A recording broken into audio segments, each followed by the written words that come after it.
This video is coming out on a Wednesday. I know, but I filmed it on a Tuesday. So we're just gonna call this Tool Time Tuesday. What I'd like to share with you today is this little toolkit that I put together. The idea behind it is I want one kit that has a decent stock of tools, not too many, not too few, that I can do general home repairs / renovations. This was the previous kit that I was using, and I found myself just filling it up way too much. And so I ended up going with this Milwaukee pack out. The nice thing is I can click on some pack out containers with different hanging stuff. I got them right here. So I've got like different accoutrements and fasteners for like hanging pictures. And if I do have something at the house I need to do,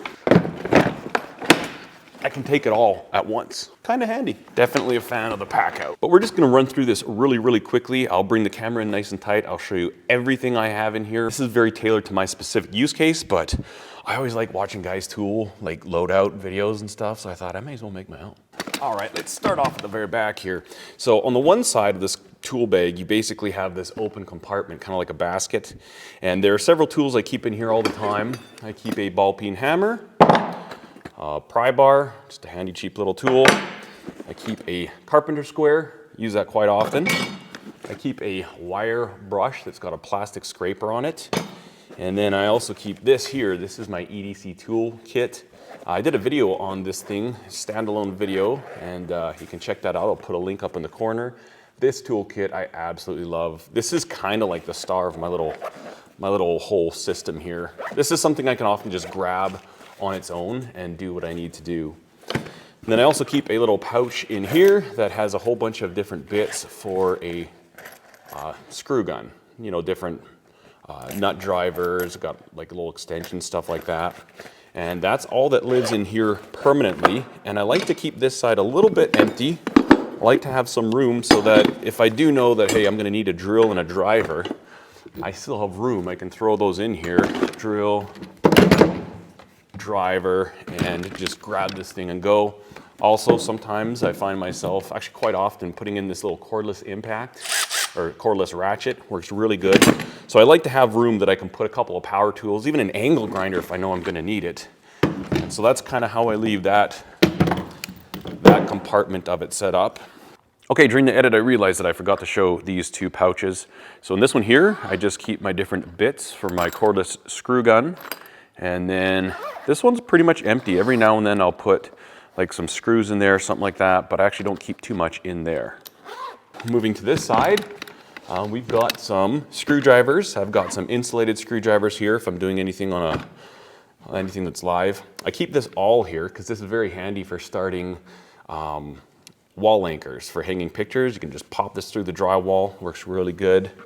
And then this here, electrical tape, keep a flashlight, a couple Sharpies. I like having a little drift like this, a punch, say for door hinges or something like that. If you got to take a door off to paint or something like that, nice to be able to pound those pins out. And that's pretty much it for that side. On this side, I've got a digital measuring device. This isn't an expensive one. It works really good for bigger projects. Like if I want to figure out, okay, how much cable am I going to need to run from there to there, especially when you're working by yourself, really nice just to turn the sucker on. Works fantastic. I have an AC voltage detector. This is by Fluke. Essentially you just turn it on and you bring it close to a power source and it will light up if there is power there. And it also has a little flashlight on here and this little clip you can put on your hat, swivels around. This is a very handy little tool. I've had this thing probably for 15 years. Absolutely love it. I keep a regular tape measure on here, a stud finder. These things seem to be so hit and miss for me. I wish I could get one that worked really good. And I've bought a lot of them, but I find they just, I don't know. Then I also keep a Olfa razor knife in here. Swinging over to the front of the pouch where the majority of the tools are. First things I keep in here, use them all the time, the Knipex Cobra pliers and then the Knipex parallel jaw pliers. These things are just absolutely fantastic. I also keep two larger sizes of the parallel jaw pliers. The reason for that is that with the boiler system that we have in the shop as well as in the house, there are some pretty big fittings on there, and I actually end up using these large capacity quite regularly. I used to just keep this pair in there, and I'd find myself having to run down to the shop back and forth all the time, so I thought, you know what, it is a lot of weight for these two tools, but for my situation, I end up using them all the time. I do keep a large slot screwdriver in here. The reason for that is that the pumps that we have in our boiler system, they've got this little access cover that you need a fairly thick bladed screwdriver to open up, and you can see whether that pump is still turning. So that's the only reason I keep that in there. Right here I've got a scraper, drywall knife if I need to patch a little hole in some drywall. You know, we've got the putty up at the house, so it's nice just to be able to grab this, clean it up. I keep a little plastic scraper in here. Every now and then you'll get some adhesive or residue on something, and I like that I can scratch things and it's not going to cut in as aggressively as this one. Also very light, it doesn't take up any weight and very little space.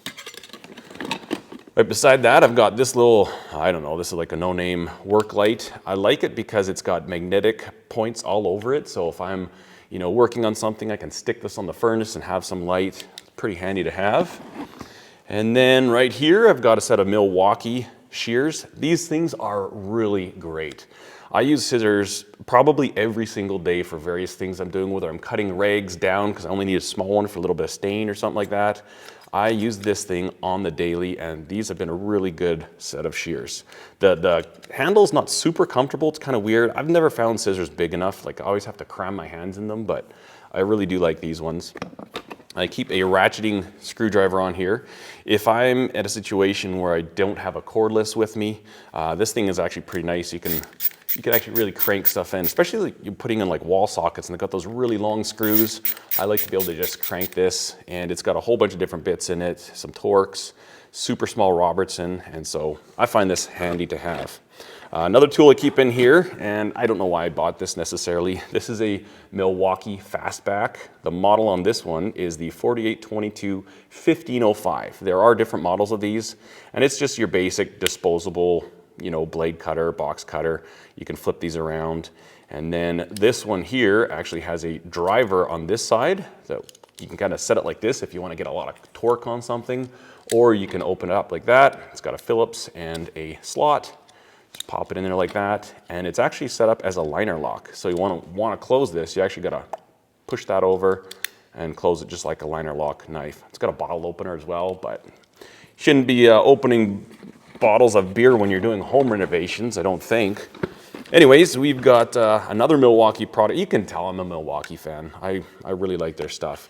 This is a new tool to me. I've had it for about a month and a half, and I really like it. Folding Sawzall handle. Essentially, it takes standard Sawzall blades, so you can put metal in there, wood in there, whatever you like.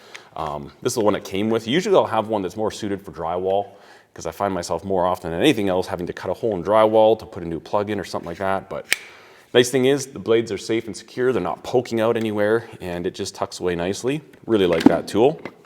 I've got some Wera screwdrivers. This is a red Robertson, number 2 Robertson, and then a number 1 Robertson. Obviously, a lot of Americans aren't familiar, or they don't use Robertson that much. Essentially, it's a square drive, far superior to a Phillips. No questions about it. I don't even care about other opinions. They're wrong. Robertson are better. However, there are times when we do need other types of screwdrivers. So I've got 2 Wera flat blade screwdrivers, and then the dreaded Phillips head screwdrivers. So I keep those in there. I also do have small screwdrivers, little tiny ones. This is good for, you know, little circuit boards in the furnace or the boiler, something like that. And I've got a Phillips and a slot, if I can get it. It's just a couple little small snap-ons. Sometimes it's handy, even like for kids' toys, or if I'm fixing something, little electronics and stuff like that. It's nice to have these small little screwdrivers.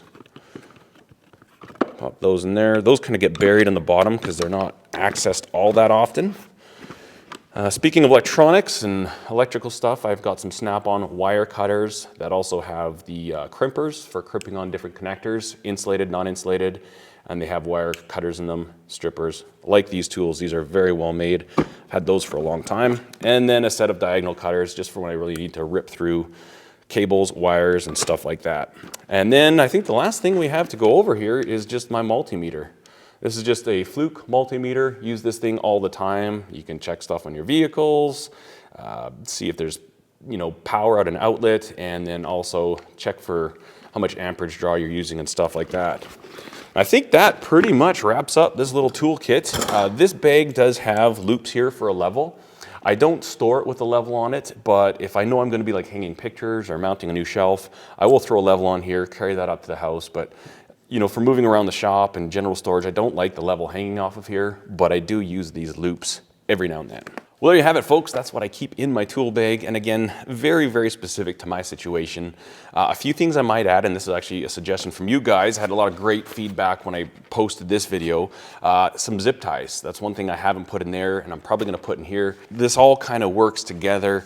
There's some things in here, like I don't have any ratchets or sockets. Well, I've got those in this kit. And so that's why this always goes with this. Often this is what I'll grab. This also has screwdrivers and stuff, so very often this can get the job done. But I'm amazed how few times I have to stray from this for general day-to-day stuff.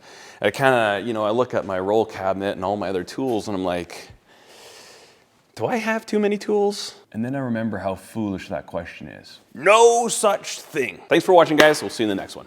Cheers.